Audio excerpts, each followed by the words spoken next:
gentlemen, if I can call this annual general meeting of Equallives to order.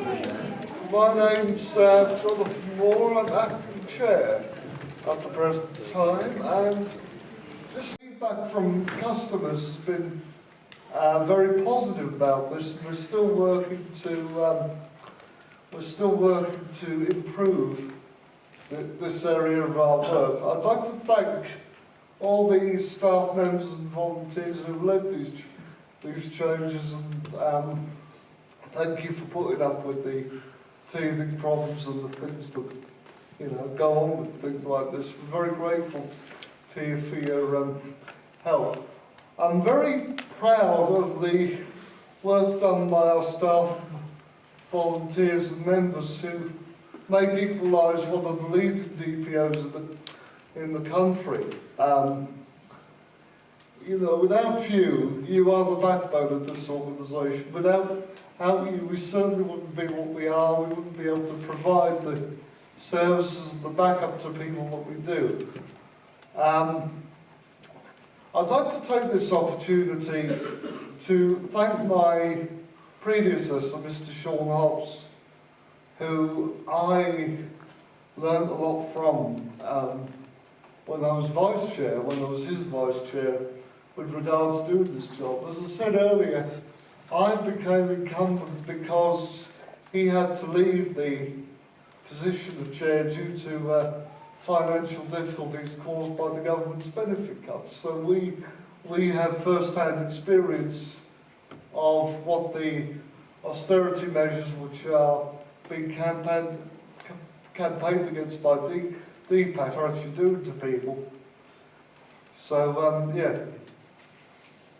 I'd just like to take this opportunity, as I say, to thank him. Funnily enough, when we handed over, he gave me two pieces of advice, gems of wisdom, if you like. He said, there are times you'll love and hate this job in equal measure, and there are times when you get a little victory. He said it'll feel brilliant, and both these things have turned out to be true. So I'm very grateful to him for all he taught me in terms of everything I know. I'd now like to move on to the CEO's report. Mr. Mark Harrison. We're still based on the traditional coalition model of disabled people's organisations, and we are a coalition of organisations of disabled people. So our member groups are the key to our membership base, and obviously all our member groups have their own members, and we see it as our job is to support that community. And as Kevin's mentioned, it's very sad that Norfolk Disabled Parents has had to wind down its activities, and we are in discussions around how we can support those activities, and much of the support we can offer is through our advocacy services. And what's interesting about the advocacy services is that it's gone from virtually having very few advocacy issues 5 years ago around disabled parents and disabled children, to that being the dominant issue for all our advocacy work now. So you can see the effect that the changes in social policy have had on disabled parents and their children. So I think that's something that over the next year we're going to take very seriously, and we're looking to join up more of our work around that issue. Because we changed our name, it didn't mean we changed our values and our principles, which remain the same.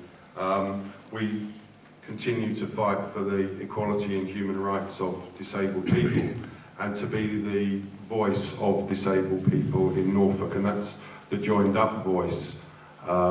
And again, the diversity of the disability community is in this room, and that was in the open mic session. We saw the range of groups that make up our membership.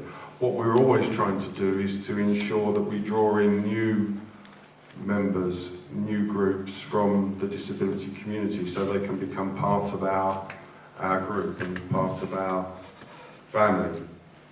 What's really exciting, I suppose, I think, is over the last 5 years, the biggest change to our membership, I think, has been the number of groups from the users and survivors of the mental health service community that have joined and come into Equallives, from Sing Your Heart Out through to a wide range of groups, Navigator, groups for ex-servicemen, who are all part of that mental health community. And again, I think it's really important that we continue to reach out to new groups and new areas of the disabled population, people who face disabling barriers.